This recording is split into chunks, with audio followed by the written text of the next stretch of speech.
Hechos capítulo 2, versículo 42 al 47. La Biblia dice así, honrando al Padre, al Hijo y a su Santo Espíritu. Y perseveraban en la doctrina de los apóstoles, en la comunión unos con otros, en el partimiento del pan y en las oraciones.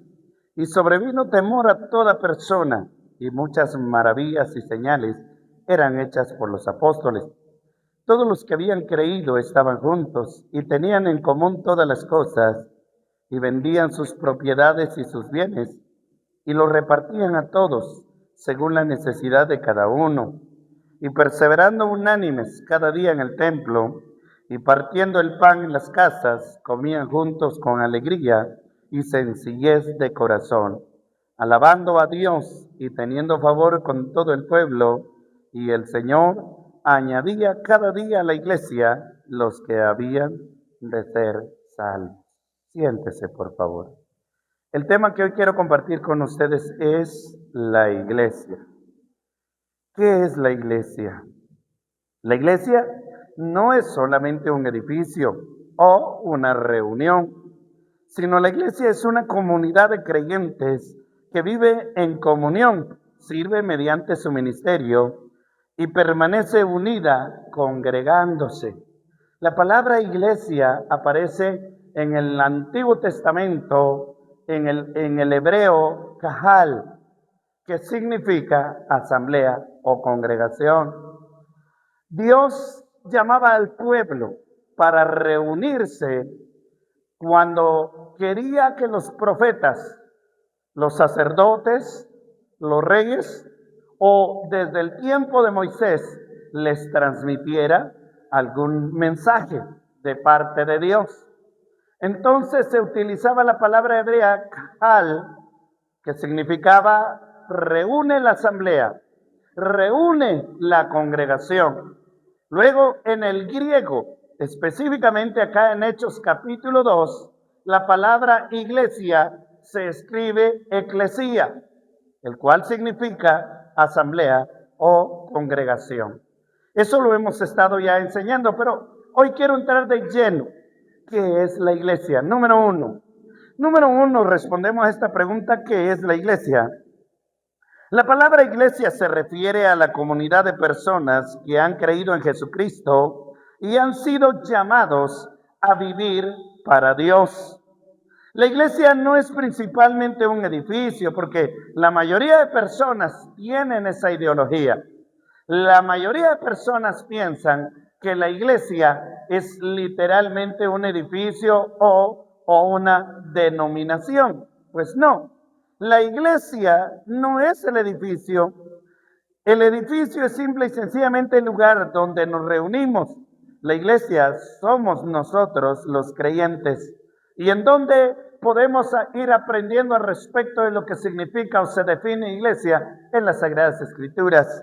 En primer lugar, en 1 Corintios, capítulo 12, versículo 27, dice la palabra de Dios: vosotros pues sois el cuerpo de Cristo y miembros cada uno en particular. Entonces, para poder definir qué significa iglesia, la Biblia dice que es un cuerpo.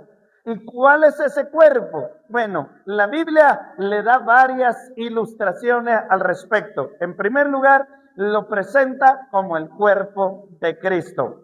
También la Biblia presenta a la iglesia como una esposa, virgen, pura, sin mancha, sin contaminación.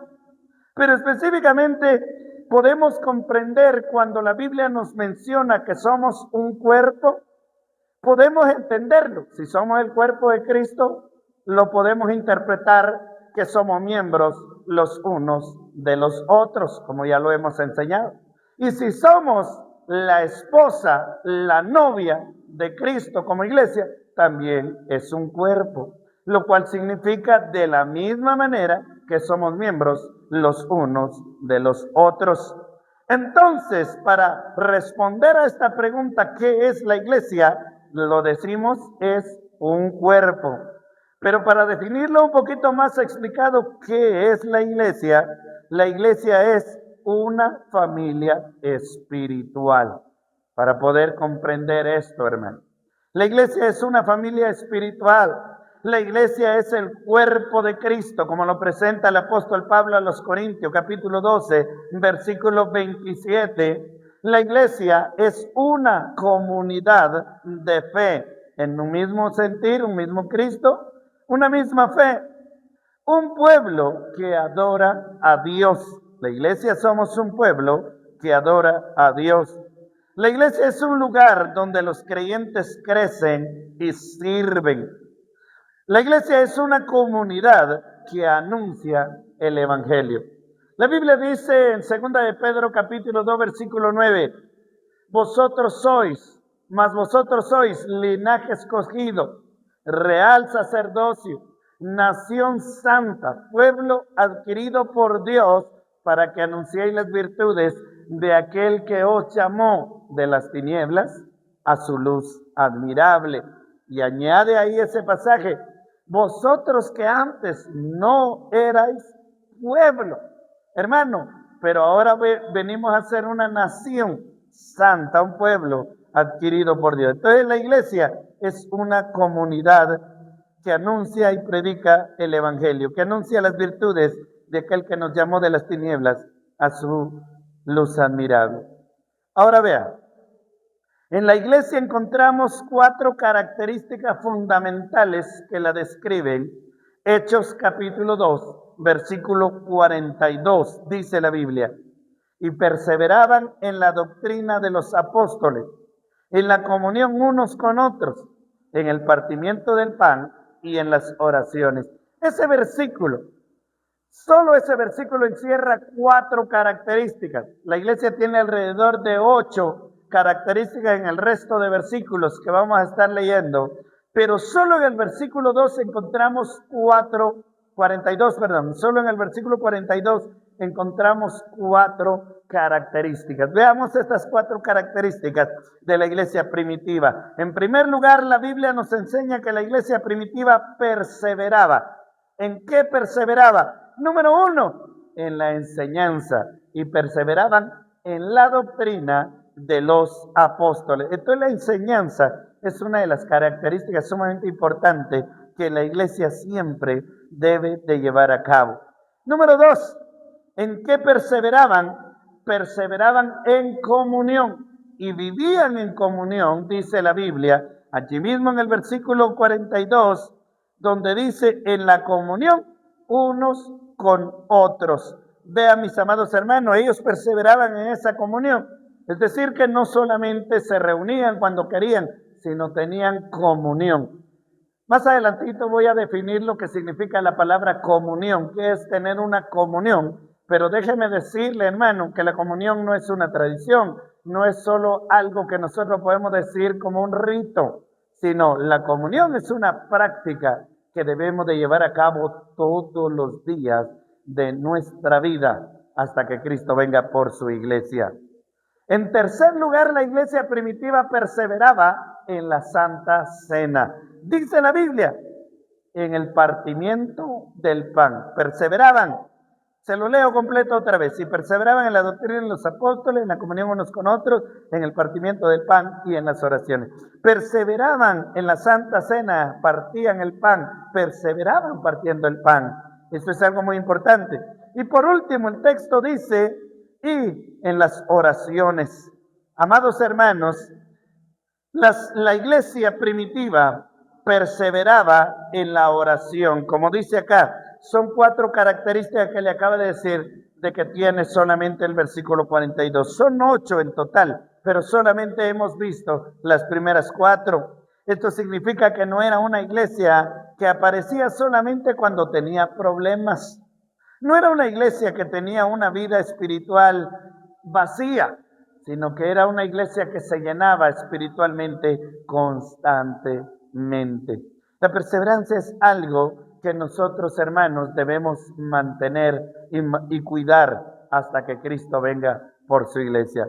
Las otras características las encontramos en el versículo 44 hasta el 45. Allí dice la Biblia que ayudaban a los necesitados. vendían sus propiedades y lo repartían a los que tenían necesidades. Pero dejemos por lo pronto estas características de la iglesia. Continuemos. Punto número 2.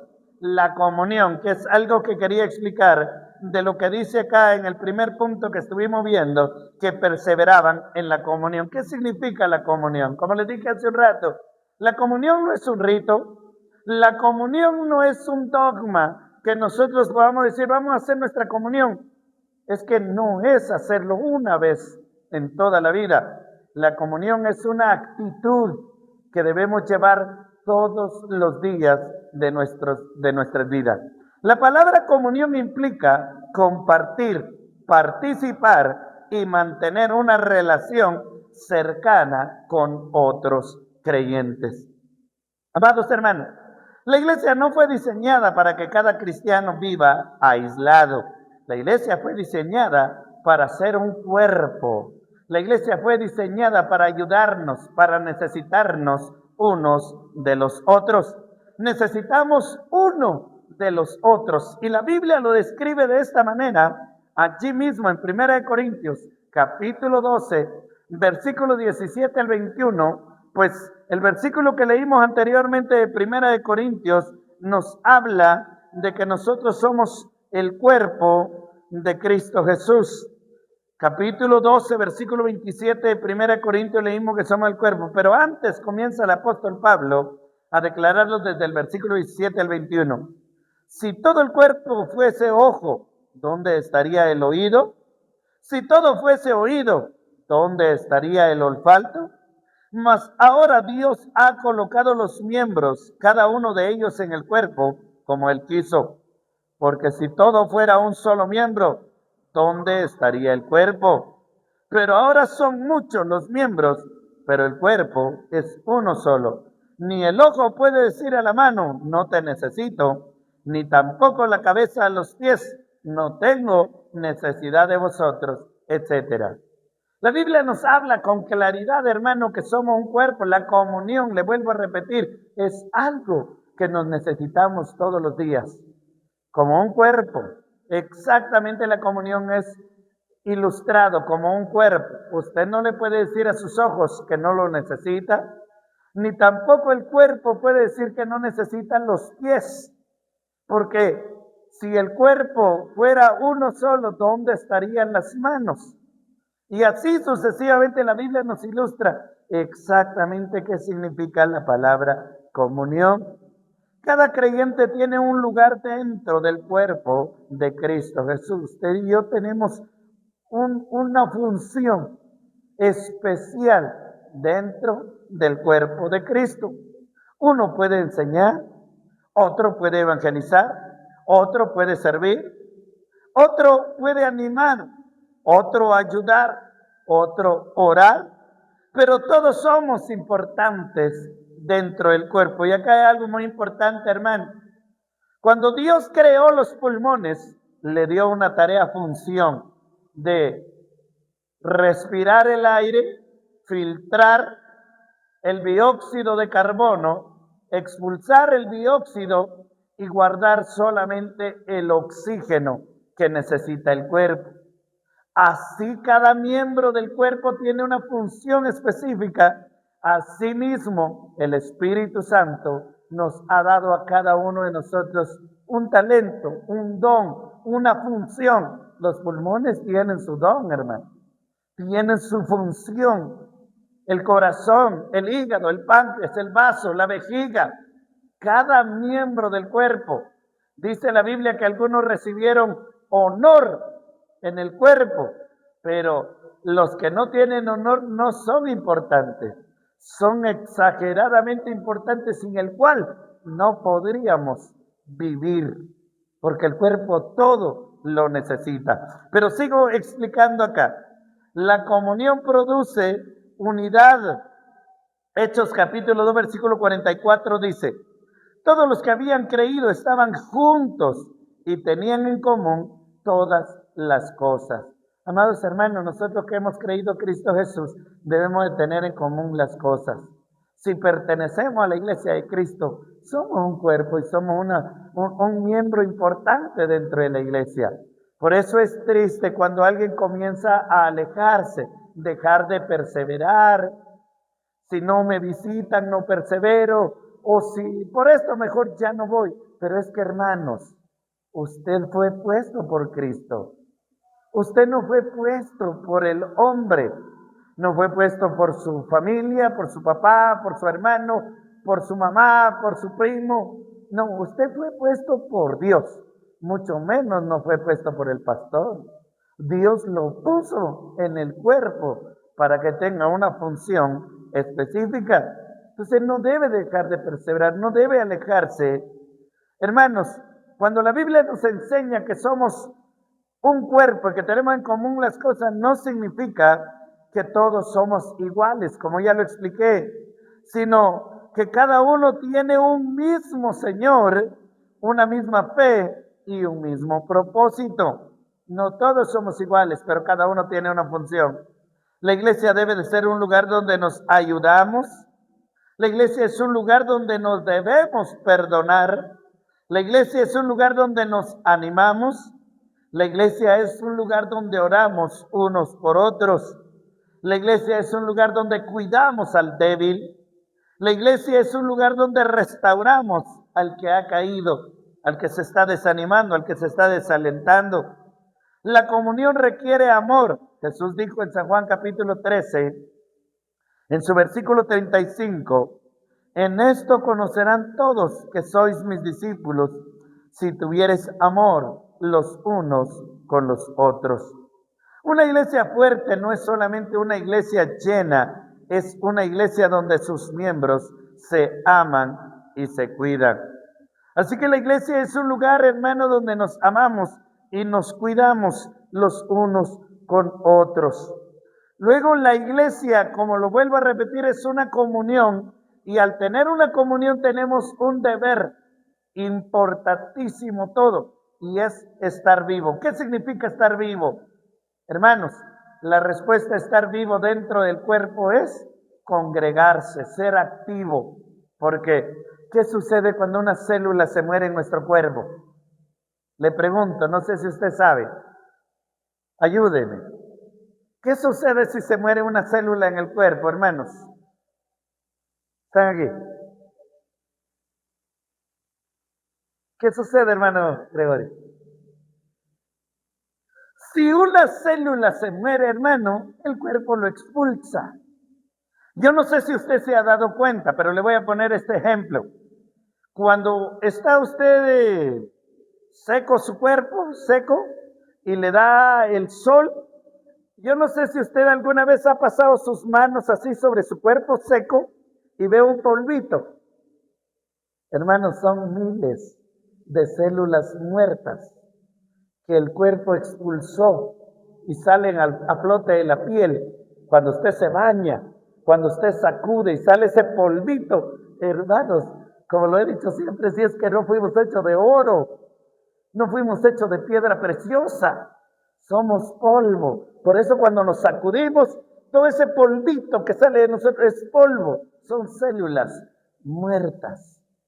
Ahora, yo le hacía esta pregunta y le hago esta ilustración. ¿Qué sucede cuando cuando una célula muere? El cuerpo lo expulsa. Cuando nosotros morimos en Cristo Jesús, hermanos, terminamos nuestra función. Si se muere el hígado, si se muere cualquier cosa. Yo estaba poniendo ejemplo en una célula. Pues nosotros nos conformamos de millones de células. Nuestro cuerpo produce y hace más células. Pero déjeme decirle que todo llega a terminar una función. Cuando usted, por eso yo digo esto y lo ilustré de esta manera, porque yo siempre tengo este concepto. No me voy a morir hasta que no se cumplan los propósitos de Dios en mí. Yo puedo decir, con que Dios me regale, como dijo un hermano, a ver si se acuerda, que me regale 5 años para servirle. Y yo puedo decir, pero si los propósitos de Dios son 20, 30, 40, 50 años, ni modo, papadito. Tiene que vivir hasta los 110.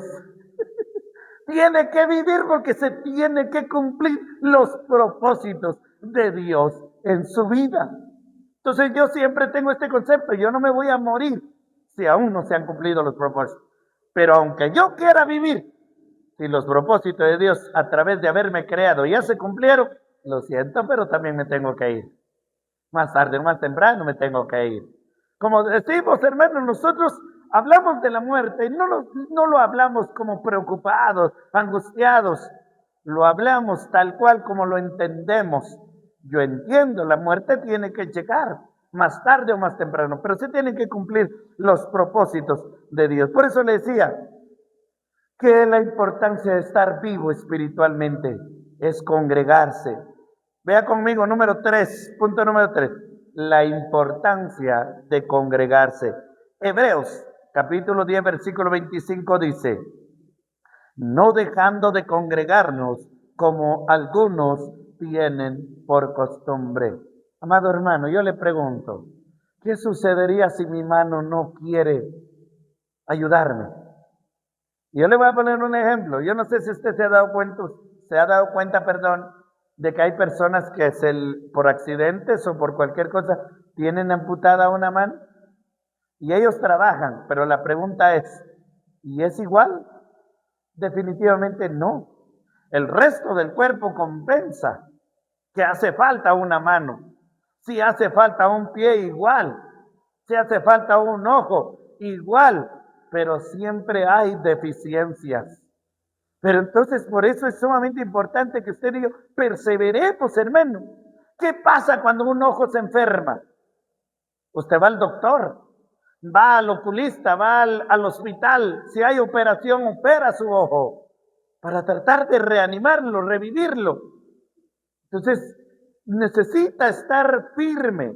La perseverancia tiene ese efecto que cuando usted y yo estamos vivos, estamos sanos, estamos perseverando, estamos activos. Congregarse no es simplemente cumplir con una tradición religiosa. Yo no tengo ganas de ir, pero voy porque mi papá me lleva. Yo no quiero ir, pero sino que van a decir los hermanos, es que no, usted es miembro de este cuerpo, usted le tiene que nacer, estar activo, cumplir su función. Porque ¿ha oído usted las evangelizaciones cuando alguien le dice, hermano, regresa a casa, tu lugar no lo ha ocupado otro? Pero, ¿qué dice la Biblia? ¿Realmente así dice? No, la Biblia, hermano, hermana, dice, no dejes que ninguno tome tu corona. Entonces, si el miembro ya no está activo, ya no puede trabajar, ya se muere y se aleja de Dios, no porque Dios lo saca, Dios a nadie expulsa, Dios de él a nadie echa, es el hombre el que resiste, el que deja de perseverar, el que deja de congregar, el que se queda. Pero Dios pone a otro en su lugar. El cuerpo sigue funcionando. El cuerpo sigue trabajando. Si un evangelista muere, Dios levanta a otros evangelistas. Si un pastor muere, Dios levanta a otros pastores. Así ha sido desde hace 2000 años. Mis amados hermanos, Dios sigue llamando. Entonces hagamos la tarea que nos compete. Hagamos el trabajo que tenemos que hacer, que a final de cuentas cuando se cumpla el propósito de Dios nos lleva, pone a otro en nuestro lugar. Y la obra, el cuerpo sigue avanzando hasta que Cristo venga por su iglesia. ¿Cuántos alaban el nombre del Señor? Congregarnos es una necesidad espiritual. Mi amado hermano y hermana, yo le pregunto, ¿por qué toma agua usted? ¿Por qué come pobremente camperito? Pobremente chicharrón con frijol, pobremente elotes con gusanitos. ¿Por qué comemos? ¿Por qué bebemos? Porque, hermano, nos es impuesta necesidad. Si usted y yo no comiéramos, nos morimos. ¿Sabe una cosa? Hay mucha gente que trata de hacer dieta, pero ¿por qué es difícil hacer dieta? ¿Por qué? Porque el cuerpo necesita, el cuerpo está acostumbrado, es supervivencia. La perseverancia es exactamente, nos es impuesta esa necesidad. Y ay de nosotros si no queremos perseverar. Ay de nosotros si no queremos congregarnos. Yo alabo a Dios, hermano, porque estos 2 días le pregunté a mi esposa, específicamente el jueves, le dije, bueno, vámonos temprano, vamos a ir a sacar el culto y nos venimos. Solo oración, me dijo ella, está bien, vámonos. Nos venimos el jueves a las 6 de la tarde. Luego el sábado, ya le hago la pregunta, ¿vamos a ir hoy a la iglesia o no? Y gracias, y sabe la cosa, yo no lo hice con el afán de que yo no tenía ganas, no, yo quería probar a mi familia. Y dice, bueno, ya, pero nos vamos hasta las 7 menos cuarto hoy, me dijo. Entonces yo alabo a Dios por eso. ¿Por qué? Porque significa que espiritualmente están vivos, que ellos quieren perseverar, no se les tienen que impulsar, no se les tiene que empujar, no se les tiene que, vayan, o vamos. Ya saben, están vivos espiritualmente, tienen que perseverar. Hermana Fabiola, los días jueves sabe que tiene su día para venir, tiene, el día domingo sabe. El cuerpo a veces no quisiera, porque se acostumbra, hermano. El cuerpo se acostumbra. Como dice mi hijo Emanuel, papá, hombre, hoy es domingo, hay que descansar. No, hoy no es domingo, hoy es día de estudio. De todas maneras te tenés que levantar y se tuvo que ir a estudiar. Vino a las 12 de la noche y se les compuso el carro de donde venían de la ciudad capital. Y hoy con mala gana se levantó, pero su responsabilidad de ir a estudiar se tuvo que ir. Así es el cuerpo. El cuerpo cuando se cansa, pero sabe, porque estamos vivos, tenemos que perseverar. ¿Cuántos alaban el nombre del Señor? Necesitamos escuchar y estudiar la palabra de Dios para crecer. Así que la Biblia dice, perseverar en la doctrina de los apóstoles. Cuando nos congregamos, fortalecemos nuestra fe. Hermanos, usted no me dejará mentir. Hay momentos en los que nuestra fe está fuerte. Y hermano, y hay otro momento en que nuestra fe está débil. No que la hayamos perdido. Sí, pero hay veces que la fe está débil. Hay veces que nosotros hacemos, ¿y será que Dios nos va a responder? ¿O será que voy a salir de esto? ¿O será y será? Es porque la fe se debilitó. Pero hay momentos, hermano, que lo miramos todo negro y no, yo sé que Dios tiene el control y de aquí voy a salir. Eso significa que la fe está campeón, está fuerte. Por eso es que necesitamos perseverar. Yo sé que a través de estos mensajes usted se fortalece en su fe. Por eso necesitamos, amados hermanos, que nos animen. Hebreos capítulo 3, versículo 13 dice, exhortaos los unos a los otros cada día. Hermano, unos a otros nos debemos exhortar. Hermanos, perseveremos. Hermanos, oremos. Hermanos, trabajemos en el Señor. Sirvamos. Debemos exhortarnos. Cuando nos congregamos, adoramos juntos. La adoración congregacional nos recuerda que no estamos solos. Cantamos juntos, oramos juntos y exaltamos a nuestro mismo Señor, el que nos da la vida, el que nos puso en este cuerpo. Cuando nos congregamos podemos servir. Hermanos, dentro de la iglesia hay ministerios y hay servicios. Hay ministerios y hay necesidades. Yo siempre he definido la palabra ministerio. A veces me causa tristeza escuchar el criterio de los músicos, el ministerio de alabanza. Pero, ¿y de verdad es ministerio? ¿Sabe qué significa la palabra ministerio? Que es un ministro.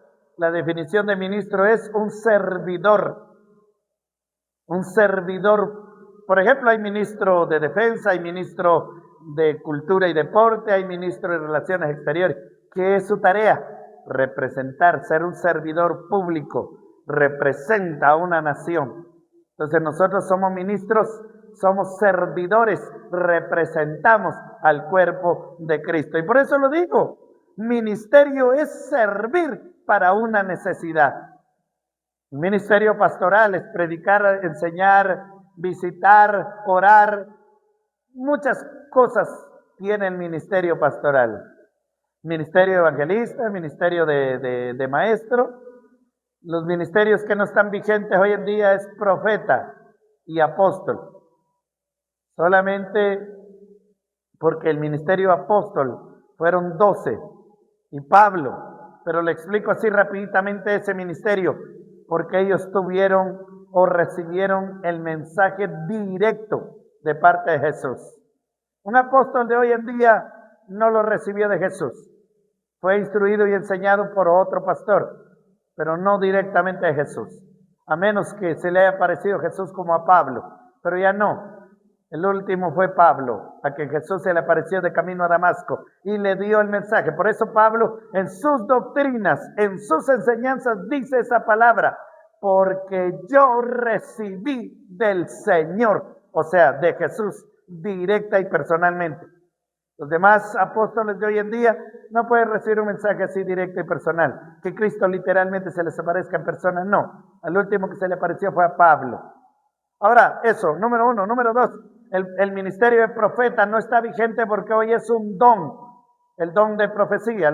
El último profeta fue Juan el Bautista, que recibía literalmente palabra de Jehová, palabra de Dios directamente. Hoy no, hoy es un don que da el Espíritu Santo, un impulso para dar profecía.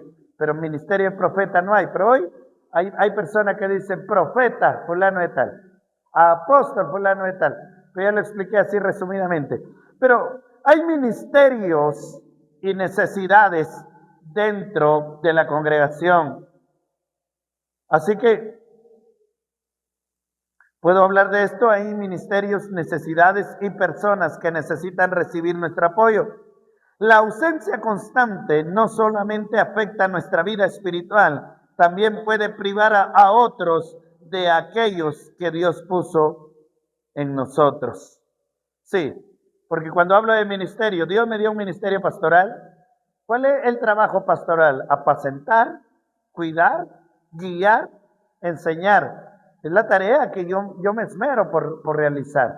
Me gusta estudiar, me gusta preparar los mensajes nuevos para darles alimento y que usted aprenda de la palabra de Dios.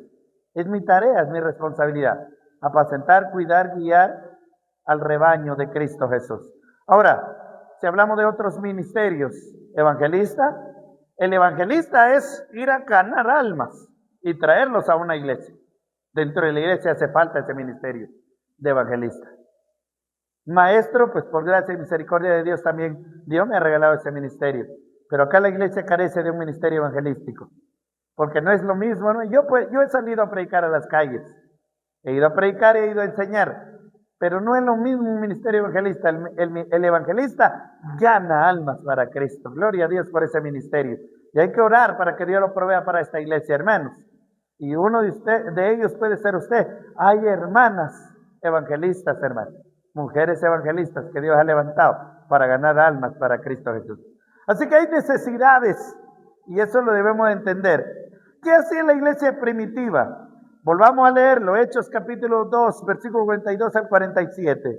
La iglesia primitiva, y perseveraban en la doctrina de los apóstoles, en la comunión unos con otros, en el partimiento del pan y en las oraciones, y sobrevino temor a toda persona, y muchas maravillas y señales eran hechas por los apóstoles. Todos los que habían creído estaban juntos y tenían en común todas las cosas, y vendían sus propiedades y sus bienes, y los repartían a todos según la necesidad de cada uno, y perseverando unánimes cada día en el templo y partiendo el pan en las casas, comían juntos con alegría y sencillez de corazón, alabando a Dios y teniendo favor con todo el pueblo. Y el Señor añadía cada día a la iglesia los que habían de ser salvos. Hoy le voy a dar las 8 características que tenía la iglesia en todos estos versículos.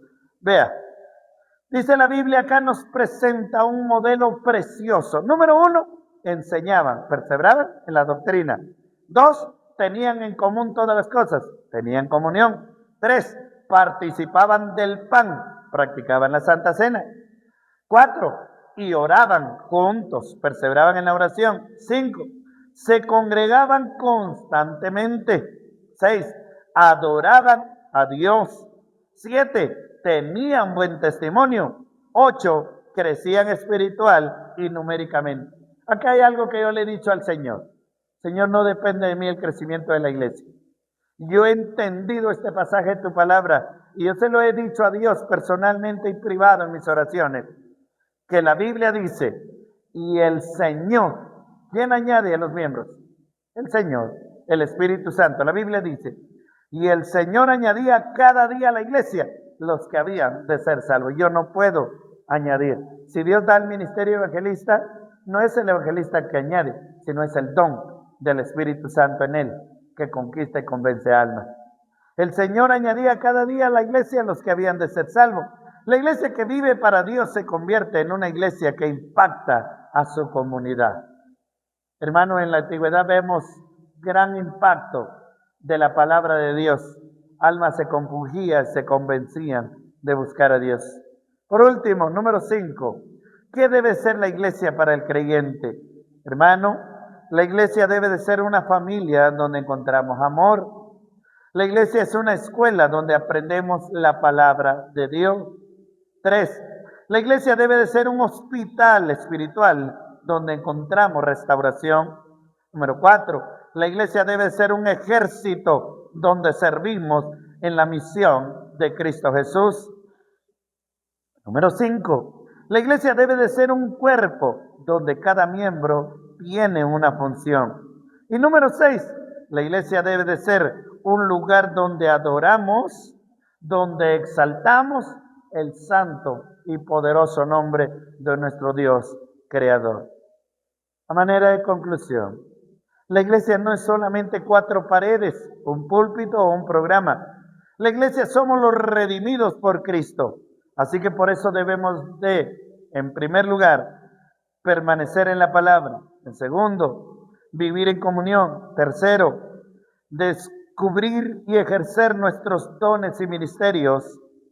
En cuarto lugar, congregarnos fielmente. En quinto lugar, servir a los demás unos a otros. En sexto lugar, debemos anunciar el Evangelio a través de nuestro testimonio. No fuimos llamados solamente a asistir a la iglesia, fuimos llamados a ser iglesia. Vivir una iglesia y servir como iglesia. ¿Qué es la iglesia entonces, hermanos? La iglesia es un cuerpo. ¿Quién es la iglesia? La iglesia somos nosotros, los miembros que nos apoyamos mutuamente unos